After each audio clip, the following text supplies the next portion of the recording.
Bapak-bapak, adakah di antaramu yang pernah sedikit saja memikirkan bagaimana supaya anakmu hancur? Tidak ada. Haleluya. Ini bapak-bapak nih, ada berapa orang nih bapak-bapak? Setengah orang, Pak Togatoro, Pak Bulele, Pak Gembala, ya. Bahkan bisa tanya di luar sana, bahkan orang yang tak kenal Kristus, orang yang tak kenal Tuhan, ketika dipertanyakan apakah kau mencintai anakmu, jawabannya satu, yes, aku mencintai anak-anakku. Kalipun ini bapak-bapak yang jahat, bapak-bapak pemabuk, bapak-bapak pembingung, tetap memikirkan bagaimana ini anak menjadi anak yang berhasil. Nah, gambaran gereja Tuhan, gambaran orang-orang yang percaya kepada Yesus, gambaran orang-orang yang hidup di dalam Yesus adalah seperti seorang ayah dan seorang anak. Ada keterikatan yang dalam, saudara. Ada keterikatan yang kuat.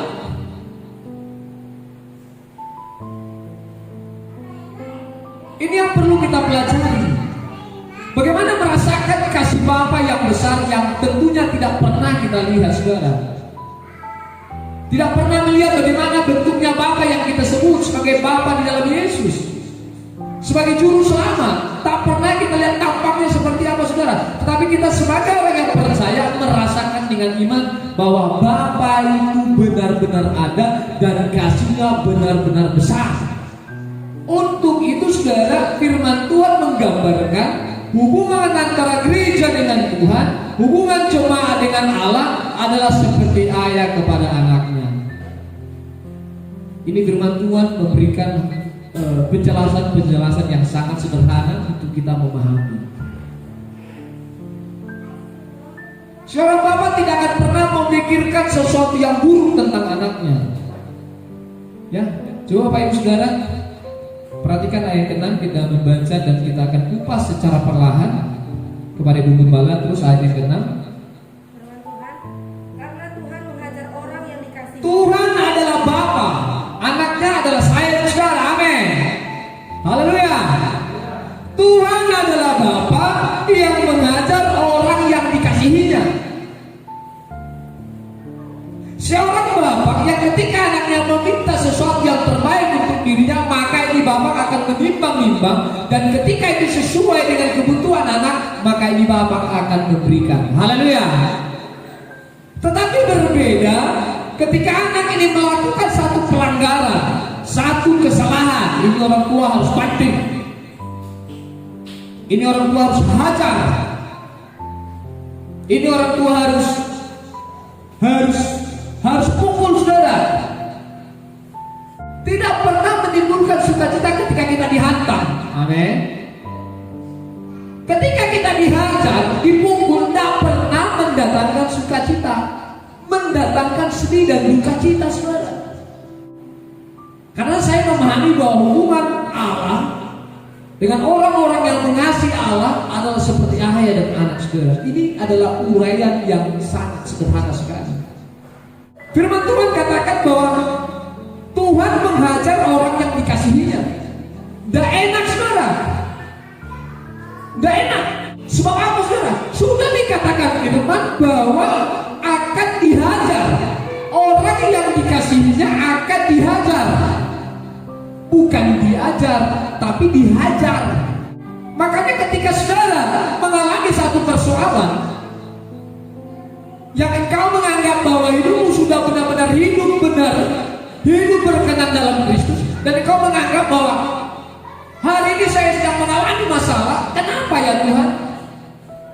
Itu tanda bahwa engkau sudah dikasihi. Amin. Ini daging tak pernah terima. Ketika kita merasa berkenan di hadapan Tuhan, ketika kita merasa benar di hadapan Tuhan, dan kemudian mengalami banyak persoalan, ini daging gak terima, saudara. Tetapi firman Tuhan menjelaskan, memberikan arah dan nasihat kepada kita hari ini. Bapak Ibu yang merasakan hal seperti itu, ingat bahwa engkau sedang dikasihi. Amin.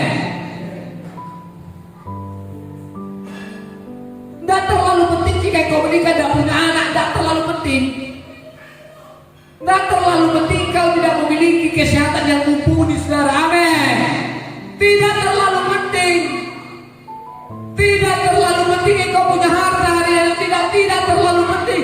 Tetapi bagaimana yang sangat terpenting adalah ketika Tuhan menghajarmu, di sana bukti kasihnya kepada Tuhan. Amin. Tidak terlalu penting, saudara. Harta yang kau punya hari ini itu tidak menjadi satu kesenangan Tuhan, saudara. Bukan justru harta membuat Tuhan senang, tetapi bagaimana perkenananmu hidup di dalam Tuhan. Dan ketika kita sedang dihajar, itu tanda Tuhan mengasihi kita. Amin. Tidak penting yang lain, saudara. Aku merasa aku sudah mengasihi Tuhan. Aku merasa aku sudah berkenan kepada Tuhan. Aku merasa sudah menjadi berkat kepada Tuhan. Mengapa Tuhan sepertinya tubuh ini selalu digerogoti? Mengapa Tuhan rumah tanggaku selalu berbenturan? Mengapa kesehatanku yang tidak mumpuni hari ini, yang tidak sehat seperti orang lain? Itu tidak penting, saudara. Yang terpenting ketika engkau dihajar Tuhan, di sana tanda bukti Tuhan mengasihimu. Amin.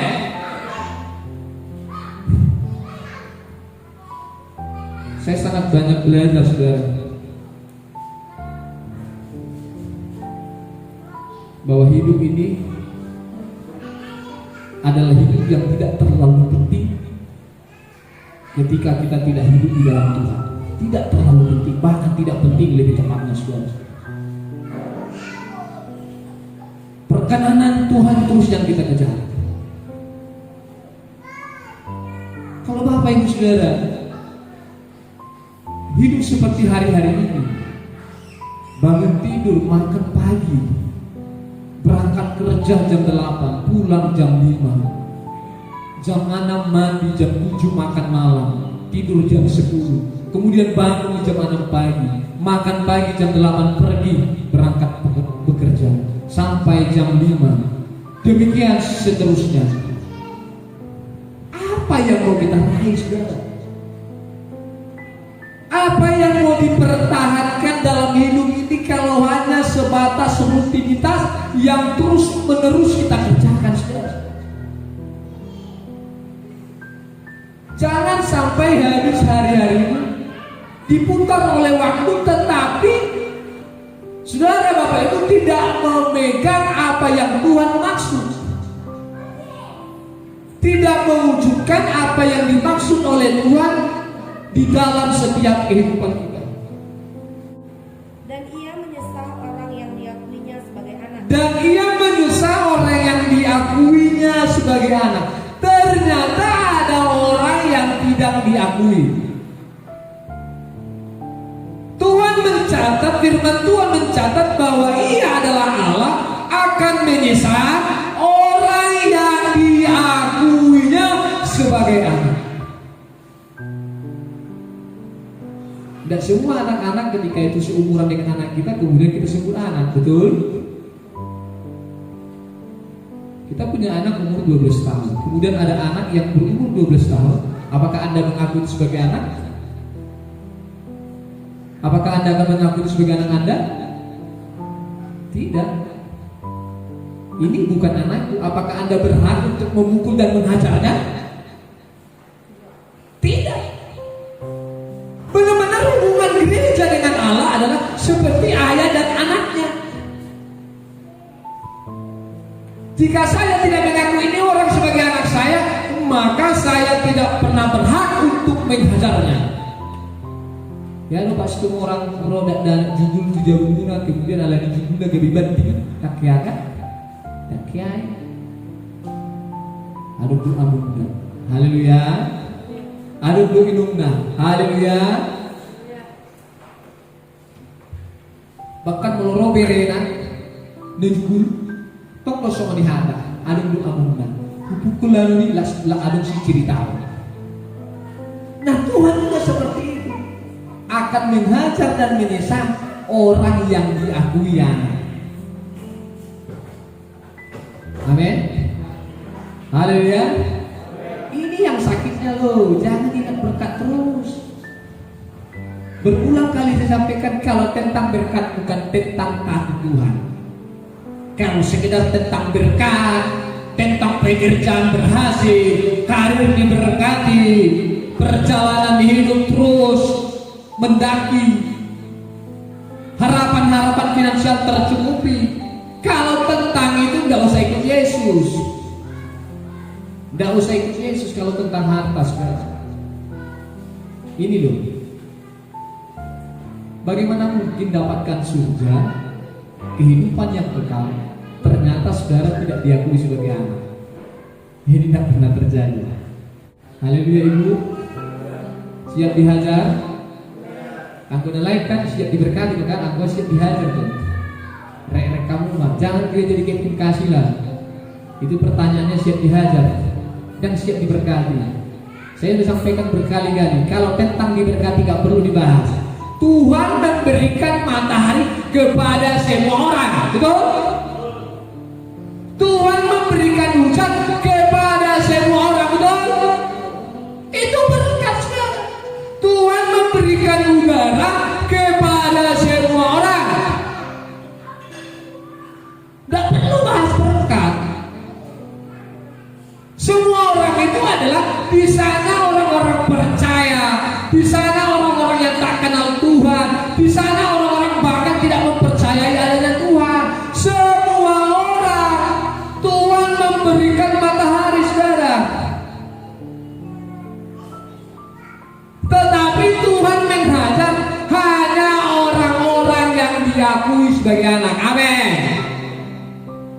Kalau tentang berkat semua orang, tetapi tentang dihajar hanyalah kepada mereka yang diakui sebagai anak. Amin. Makanya siap dihajar, siap dihajar. Amin. Kalau saya sampaikan siap diberkati, tidak usah ngomong, saudara. Ingat saja bahwa Tuhan memberikan matahari kepada semua orang, kepada orang jahat, kepada orang baik, sama. Gak usah ngomong berkat lah. Amin, haleluya. Saya terlalu kecil kerohanian kita kalau kita selalu bahas berkat. Bahas berkat dengan Tuhan. Wow, sudah jelas matahari itu tidak hanya untuk kamu, Rahul, tetapi buat mereka yang sedang memikirkan bagaimana membegal, bagi mereka yang sedang penyelundupan narkoba, bagi mereka yang sedang merakit sebuah bom untuk membom, bahkan untuk menteror seseorang. Tuhan kasih udara buat mereka, sama dengan udara yang Tuhan kasih ke saya. Tetapi yang menjadi perbedaannya, yang diakui anak akan siap dihajar, disesat. Haleluya. Siap dihajar. Kalau hari ini menganggap bahwa hidupmu luas, bahwa hidupnya seperti tidak ada masalah, hati-hati, Tuhan sedang tidak mengakui kau sebagai anak. Sepanjang waktu siap dihajar, itu tanda Tuhan mengasihimu. Amin. Firman Tuhan, jika kamu harus menanggung ganjaran, Allah memperlakukan kamu seperti anak. Di manakah terdapat anak yang tidak dihajar oleh ayahnya? Jika kamu harus menanggung ganjaran, bicara tentang ganjaran adalah hukuman. Ganjaran itu berbicara tentang pukulan, berbicara tentang hukuman, berbicara tentang sebab akibat. Ya, Allah memperlakukan kamu seperti anak. Di manakah terdapat anak yang tidak dihajar oleh ayahnya? Kalau ada di antara kita yang mungkin tetangga kita, saudara-saudara kita, yang anaknya melakukan satu pelanggaran dan justru ayahnya tidak menghajarnya, ini hati-hati. Tanya, apakah itu anakku? Kalau tidak dihajarnya, firman Tuhan sampaikan, di manakah anak yang tidak dihajar oleh ayahnya? Minimal dihajar dengan kata-kata. Haleluya. Ya, jangan berpikir bahwa dihajar itu harus dipukul pakai sapu, amang, enggak begitu. Jangan berpikir bahwa dihajar itu harus dikupas, benar-benar disiksa, dihajar, ditendang, nggak seperti itu, tetapi juga bisa seperti itu. Ya, ada tipikal orang tua yang mengajar anaknya dengan kata-kata. Nggak bisa begitu. Kamu gak bakal berhasil. Kalau seperti ini modelmu, kau gak bakal berhasil. Paham? Paham kamu? Iya pak, iya pak. Itu mengajar, amin. Dan itu dilantuk. Wah, ini pendirian dari kepala nanti. Kalau suara kaki lembut dari putih kok, terus hati-hati, tidak seperti itu. Haleluya, haleluya, nggak seperti itu. Ini pendirian nanti bagaimana itu dihajar. Anak itu kasih aja pada, ikut sendirian itu kuhajar loh, termah merah gitu. Jadi kalau bicara tentang dihajar adalah memberikan nasihat-nasihat peringatan. Amin. Tetapi jikalau kamu bebas dari ganjaran, bebas dari hukuman, bebas dari pukulan, bebas dari rasa sakit, ya saudara, yang harus diderita setiap orang, maka kamu bukan anak. Kalau kamu sedang tidak dihajar, itu menandakan bahwa kamu bukan seorang anak. Kalau saudara sedang tidak dipukul, sedang tidak dihukum, sedang tidak merasakan sakit, maka kamu bukanlah anak saudara, tetapi anak-anak gampang. Siapapun yang hidup, manusia yang sedang hidup hari ini adalah punya ayah. Tetapi yang menjadi persoalannya, maka disebut mereka anak gampang adalah ketika ayahnya tidak bertanggung jawab kepada dia. Ini anak gampang. Tetapi Allah sampaikan bahwa hubungan antara jemaat dengan Tuhan adalah seperti ayah kepada anaknya, dan kita jelas adalah seorang anak dan bapaknya adalah Tuhan. Amin. Diakui saudara. Tetapi ketika satu kali saudara menolak ganjaran, menolak hukuman, menolak nasihat teguran keras dari seorang ayah, maka kamu tidak layak sebagai seorang anak. Kamu disebut sebagai seorang anak gampangan. Jadi kalau ada yang kita menolak teguran bapak kita, menolak pukulan bapak kita, menolak ajaran bapak kita, maka kamu sedang tidak menjadi anak. Jangan pernah tolak didikan Tuhan. Haleluya. Jangan pernah menolak ajaran Tuhan. Haleluya.